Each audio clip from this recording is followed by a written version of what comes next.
Hey, what's going on? It's the Political Brown Kid here, and I have a clip.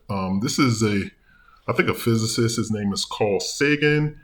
He appeared on the Johnny Carson show. So here's a clip from that show that I want to play because it goes into what I'm going to talk about. I've been talking about Hollywood in black and white, and yeah, once again, I'm talking about it to ad nauseum. I'm just pointing some things out, and this was made, what, I don't even know when this episode was made, but this is a Johnny Carson episode.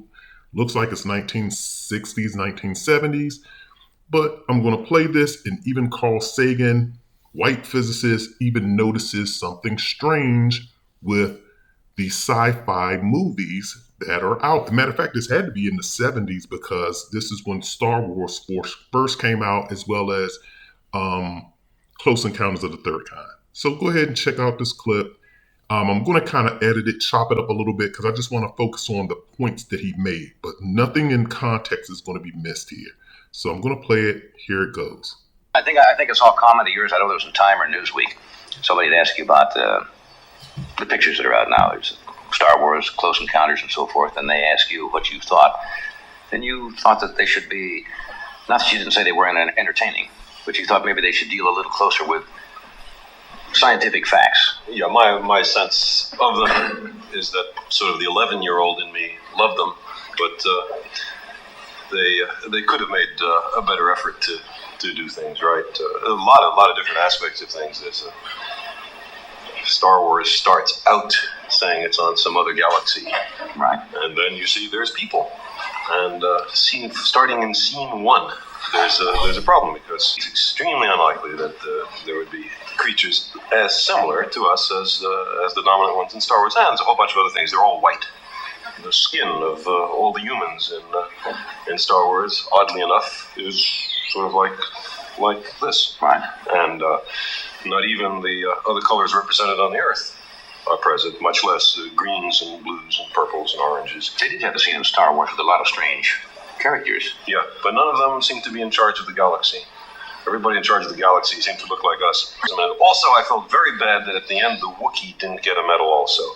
You know, all the people got medals, and the Wookiee who'd been in there fighting all the time, he didn't get any medal. And I thought that was an example of anti-Wookiee discrimination.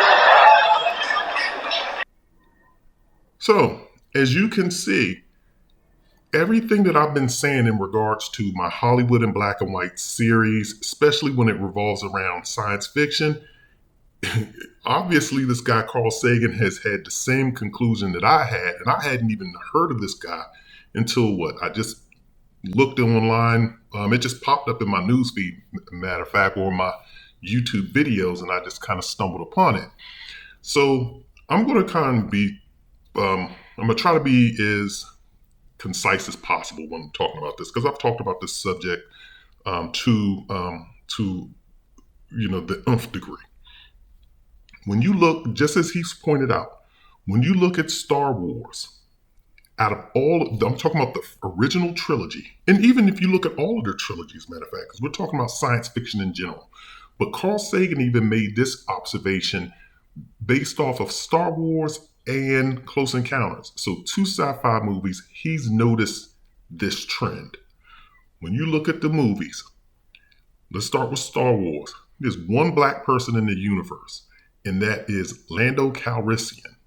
When you look at the first three trilogies, he has zero love interest in his movie. He doesn't have a black counterpart in his show. When you look at where Luke Skywalker and Han Solo, they are having a love triangle for Princess Leia. And then eventually, Luke bows out because they rewrite, make Luke and Leia brother and sister. And then Han Solo and Princess Leia, you see the tension, the sexual tension building up between them. And then ultimately they create a nuclear family, and then their son becomes the Darth Vader version 2.0. Spoiler alert for all you people if you haven't seen the latest trilogies.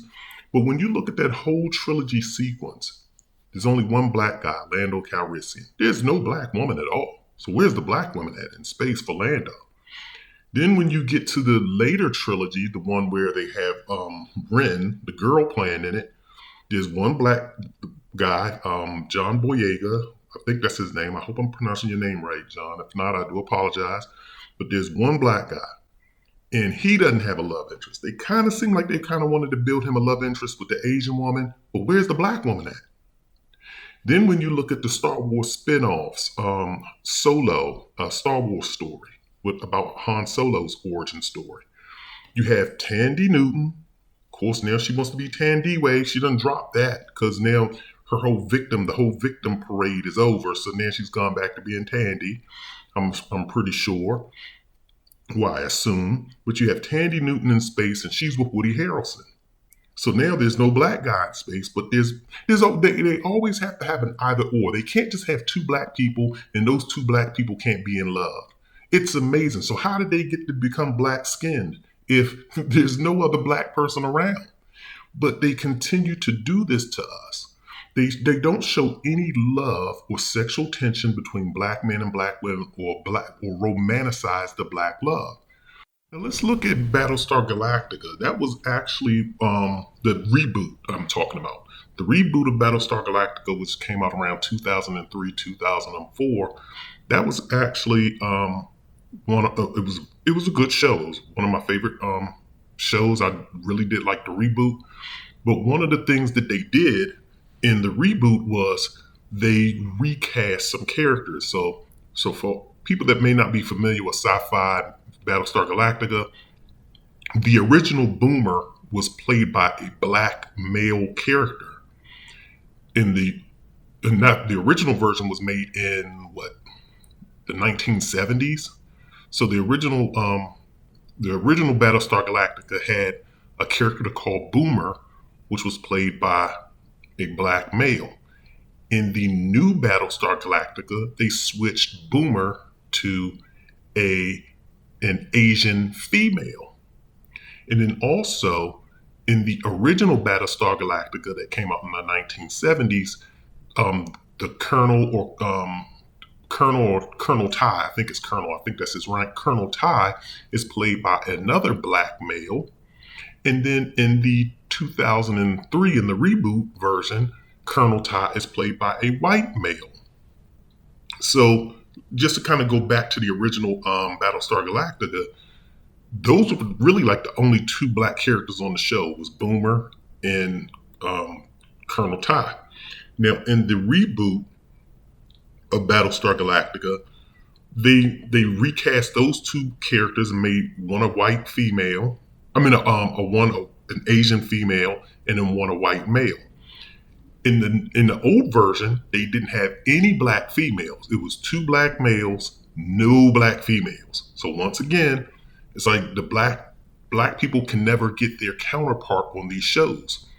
And then in the reboot version, they added two black characters.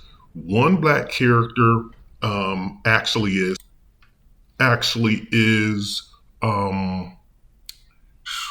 Anastasia Duala is her name. I forget the person that plays her, but Anastasia Duala. Now again, an attractive black female, brown skin, I want to say about hazel eyes, and attractive, slim, black female. And I'm going to show her here. Now in the reboot, those are like the only two, the two main characters, the two main black characters are female. So they don't have black males. They have one black male. He has a role. He has speaking lines, but you may see him once every 4 episodes. And he may have about 30 seconds of screen time in. And he's always seen floating in outer space doing recon missions. And he's paired with, I think, an Asian female or white female. And they're basically just sitting out in space, kind of just monitoring, the environment. He has zero interactions with the black females that are on the show. And he's really just a support character. There's another black male that's on the show, Battlestar Galactica. He plays actually one of the hybrid, I shouldn't say hybrid, but one of the Cylon, the models that look like humans. He plays actually one of those characters. But once again, he has very little role as amongst all of the Cylons. There's like 7 different versions, 7 copies of the Cylons that look like humans. he has the least amount of screen time and speaking roles between all of those characters. And then also there's actually a scene, and I'll probably try to plug in a picture here, hopefully, where he gets captured and he's the only one that they put in slave shackles, so to speak. And what I mean by that is they shackle him at the neck and they use poles. So it's like three officers, one officer on each of his shoulders and one on his back. And they're holding these about 3 foot or 4 foot long poles that are attached to his neck, to the collar on his neck, and they lead him into a room. And he's the only character that gets shackled like that. So what does that remind you of? It reminds you of the old slave time, right? That's the way they used to put them on. Go watch, if you ever watch Roots to Gift, they had a similar shackle scene, similar to that in there as well. But he has the least speaking roles. He's the most insignificant of the Cylons. And once again, he doesn't interact with any black characters on the show. So again, you have Anastasia Duala, who I'm going to show here. Like I said, attractive female, brown skin, hazel eyes, slim, nice demeanor. And what do? Her love interest is a white character, the original character. He was the advisor to the president, Laura Roslin. I think that's her last name, Roslin, but President Laura. And so, of course, that's her love interest. And then she makes the initiative move on him. He likes her first. He's attracted to her first, but she makes the move on him by just going up to him after a major victory and just throwing her tongue down his throat, for the most part. So that's her lead into having a romantic encounter. Once again, it's with a white male, and that's what she does. She's in a relationship with him, and then she monkey branches because she gets a better offer. She's attracted to Commander Adama's son, or Admiral Adama. He becomes an admiral. So Admiral Adama's son, Lee Adama, she monkey branches to Lee, who's the captain and CAG of the pilots. So as you can see here, these are the two white guys that she's dealing with in the show. They don't pair her up with a black guy.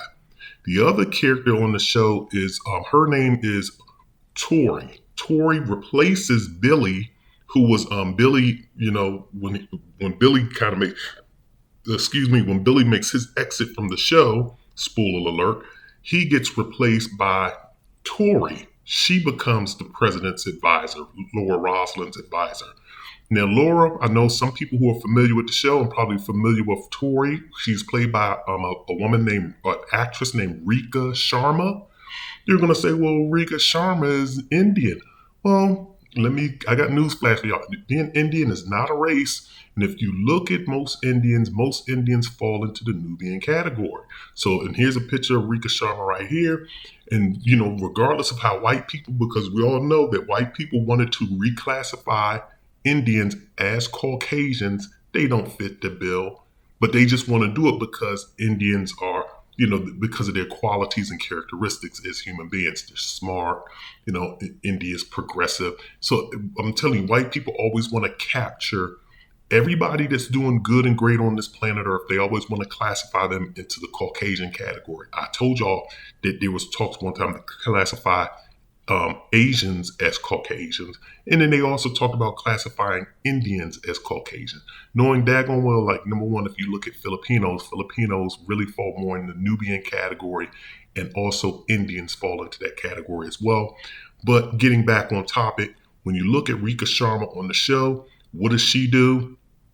Her first intimate encounter is with Starbuck's husband.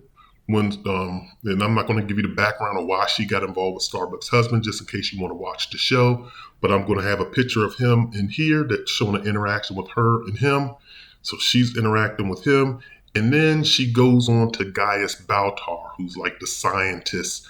And he was the former vice president and former president of the show as well. So once again, they pair these black women up with non-black men. When you look at, touching on the other one, when you look at Close Encounters of the Third Kind, no black people at all. I don't think there was one black character. Well, I'm trying to figure out. Yeah, I don't even think I can recall. And that is actually one of my favorite sci-fi movies, Close Encounters of the Third Kind. You don't see a black person at all floating around. You look at Planet of the Apes, the original Planet of the Apes. There was one black guy. They brought three men in space and one woman, right?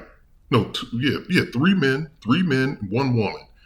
And then even in the beginning when, I forget the guy's name, he was a big NRA supporter. He was the lead character in Planet of the Apes. It's a madhouse. It's a madhouse. That guy. I forget his name, so I'm not even going to try and do it for time's purposes. But how was she going to have relations with three different men? Like, how was she supposed to be the new Eve? I'm just trying to wonder if you wanted to have, if anything, you would have had three women and one man. Because then he can impregnate all three of them at the same time. If you're talking about repopulating the earth, you can't do that with three men and one woman. That's just a bang session. So, but there was a white woman they brought, and then it was two white men and then a black man. And of course, the black guy gets killed, and you just had the white man running around. And then all of the inhabitants on this going back in time, because remember, in the original Planet of the Apes, they actually didn't travel to a different planet. They traveled thousands of years back in time.